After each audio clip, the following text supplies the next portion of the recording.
boxing fans, what do you say? What do you know? What are you doing? Old school saying here again. Once again, compelled to comment on some of the comments that have been made. A lot of the videos that are making their way around YouTube regarding Dionte Wilder and all the accusations about. I know, and then by the way, I know this is old news, but man, it just seems like it doesn't stop. I mean, when the fight with him and Fury was how long ago? Anyway, see all this nonsense on here about Fury cheating? Huh? Really? Let's see. Let's go through the litany of accusations that have been made by Wilder, that are being supported by people, on YouTube, who I think are doing Wilder no service, because the man is definitely, he's got a screw loose up there right now, and I don't mean that in a disparaging way. He's got stuff going on mentally, and he needs people who are going to be honest and straightforward with him, not people who are reinforcing this insanity. So let's look at the accusations one by one, okay? First of all, there's the accusation that there was something inside of Fury's glove. So let's just look at the process, figure out like where something like that could happen. The fight took place in Las Vegas. Las Vegas has one of the, if not the strictest protocols in the world for hand and glove security. So let's take a look at the process. Okay, so what happens is, first of all, the fighters approve the gloves. I have to approve if I'm fighting you, I got to approve your gloves. You got to approve mine. We get a chance to look at the gloves. The night before the fight, the approved gloves, which are signed off on, are actually secured by the Nevada State Boxing Commission.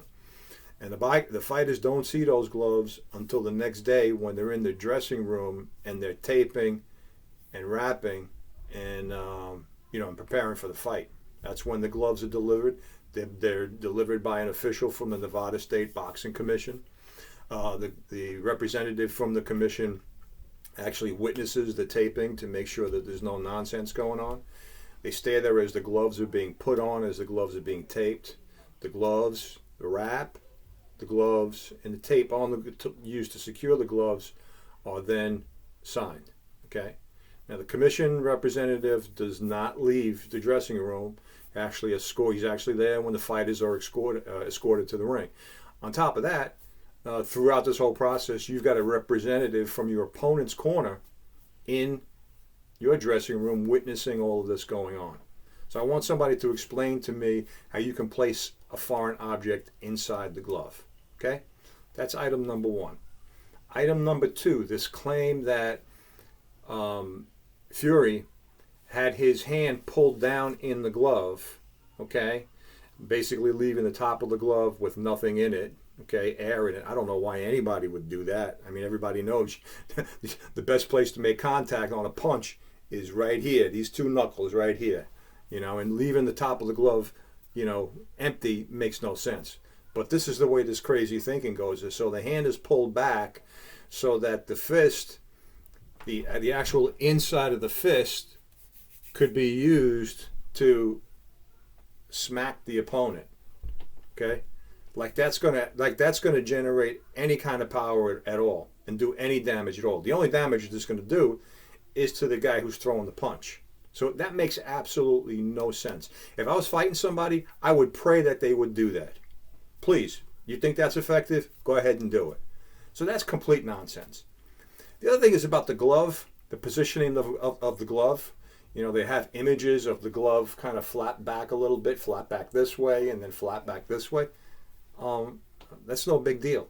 If you want to go back and look at still images from fights, you'll find hundreds, if not thousands, of those situations, especially with the jab, especially when a guy's throwing a jab. A lot of times what a guy will do, especially a guy like Fury with a long reach, he'll use the jab either as a rangefinder, or he's doing it to disturb his opponent, to kind of get his opponent off track. And what he'll do in those cases is he'll actually flick out the jab with his hand open, in an open position. So he's basically, bang, he's basically flipping it out like that. And what'll happen is the glove will have a tendency to flip back. Why? Because as the fight goes on, what happens is you tape the tape in your gloves the tape over your hands gets wet. The glove gets wet, and this is both from sweat. You go back to your corner, they put water on you, and that's just what happens. Anybody who has ever put tape on their hands knows that when you're in the locker room, that tape is nice, and tape is nice and secure, it really is. But as the fight goes on, and it doesn't take long because basically you're warming up, and you're building up a sweat while you're in the locker room. So once that tape gets wet and those gloves get wet, they really lose all that stiffness. They become very pliable. I mean, you can flop them back and forth. So it's not a big. So that was a bunch of nonsense. And then the last thing, I mean, this is crazy. The accusations that were made about Mark Breland. First of all, stopping the fight. He did. You can argue with the reasoning, but you can't argue with the intention. I mean, the guy is trying to do the right thing for his fighter. That's a trainer's job. That's just a trainer's job. I'm listening to Wilder, and he's saying that I want to go out on my shield and die. That's a bunch of nonsense. That's a guy after a fight coming up with all this brave talk. Look, Wilder's a little bit out of it now. I don't know. I don't think he was out of it before that fight. I know he's got a beautiful little girl. So he's a dad, and he understands. He doesn't want to get really hurt in that ring. So that was a bunch of nonsense. And like I said, you can argue with Breland's judgment. I mean, was Wilder ready to go? I think it was obvious. Yeah, he was going to go. He was going to go, absolutely. And why put off the inevitable? Why take the punishment? I mean, really, I don't see any sense in it. But that's it. That's his job, and in fact, I would say that a fighter has no right to tell his trainer, "Don't ever stop the fight." If I was a trainer, I wouldn't train a guy like that. If that was the condition under which I had to work for you, I wouldn't work for you. You want to know why? Because if something happened to you, it would be on me. Because that's my responsibility. That's crazy enough. What else did Wilder accuse Mark Breland of? Let me tell you something. I've had interactions with Mark Breland. He's a humble, gentle, good guy. I don't know if I've met a gentle guy who was as great a fighter as he was. I mean, he was, especially as an amateur. I mean, I've had some exposure to New York City Golden Gloves fighting, and he was the best of the best. He was just tremendous. But to accuse him of tampering with your water bottle, I mean, this is insanity. This is like this is crazy, crazy stuff. This is Howard Hughes type stuff. I mean, this is insane. So Wilder's in a bad way right now, and I'm kind of concerned about him. I like to think that this is all a ruse, and he's just trying to get Fury to come out and sign for the next fight and build it up. But I don't think so. This kind of insanity, you can't pretend this kind of insanity. It's real. It's as real as the day is long. There's no doubt about it in my mind, and I'm concerned about the guy. I hope he gets his act together, and I'd like to see these two fight again. I would certainly pay for the fight. I don't think that he's got a real good shot at beating Fury. I think Fury has his number. I think Fury understands what Wilder's limitations are. The guy has to be moving forward. You got to give him the ability to really wail on his punches. And that's how he gets his power. He has no ability to counterpunch. If you pressure him, he's gonna move back. He's gonna move back. A lot of the guys most of the guys that he's fought basically fight very, very cautiously, and they don't want to mix it up with him. They don't want to put pressure on him, and in the process, what winds up happening is they stay outside in perfect range for his right hand. And Fury, figured out, basically got the key, to unlock that door, which was basically taking that away from him, taking that distance away from him. A lot of times with a fighter like a guy like Tyson, you get inside on a guy like that, and you got to worry about his unbelievable ability to body punch and fight the inside game. Not so with Wilder. I mean, it's just that he doesn't have that kind of ability. And Fury, you know what? Fury is not in my book, isn't a great fighter. He's a really big guy, exceptionally, big guy, 6'8", 6'9".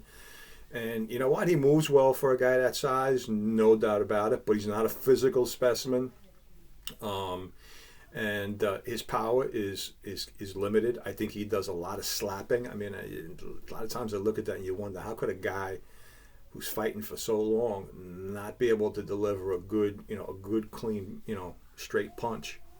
But he's big. But he's a big guy. So you know what? If he gets it, if he makes a mistake and gets it right, he's gonna hurt you. But I think this fight would play out. A third fight would play out a lot like the second fight. Might even be a little bit easier. I think Deonte, you got to figure, whatever he's going through in the back of his mind, I think he understands what happened. So I think he understands that that this guy's got his number. You get in there on that third fight, and no matter how much you pretend that you're confident, it's what's going on in the back of your head that prevails in the end when you step into that ring. You can convince yourself that you're going to win the fight. You can do everything during the interviews and whatnot. But when you step in there, that's when the doubts come. And I think he'd have a real problem mentally with this third fight. But the only thing I'll say, to add to this whole thing is I just encourage people. You know what? The people out there who are making these videos supporting Deonte Wilder, and there's one guy out there, I don't know his name, but he's got like 6 or 7 of them. And you know what? They're fairly sophisticated videos. Like me, I'm sitting here in my little den.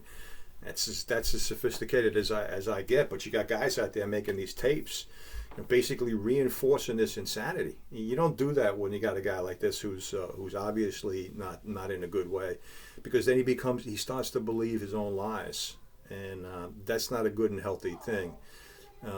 So I hope that nonsense stops, and I hope Deonte gets better. I think the one thing that I will say for Tyson Fury is the fact that he's a class act. You think about what the guy went through, what he overcame with the mental illness and the contemplating suicide and the whole bit, getting up to about 400 pounds, I think he was at one point in time.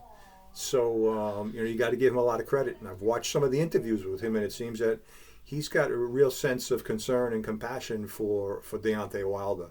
So I hope the guy rebounds from this, gets himself together. Like I said, he's a dad. He's probably built up if he's been smart with his money. He's got a nice nest egg to take care of himself. He's probably got a couple more fights in him where he can make some big money. So he's got the opportunity to live a good prosperous life, and I hope that he does that. So that's my 2 cents on this subject. If you have any comments, especially if you got disagreements, you think I'm blowing smoke, hey, say what you got to say. I will comment. I will tell you exactly what I'm thinking, and I'll comment back. Down there. Go ahead, comment. Comment all that you like.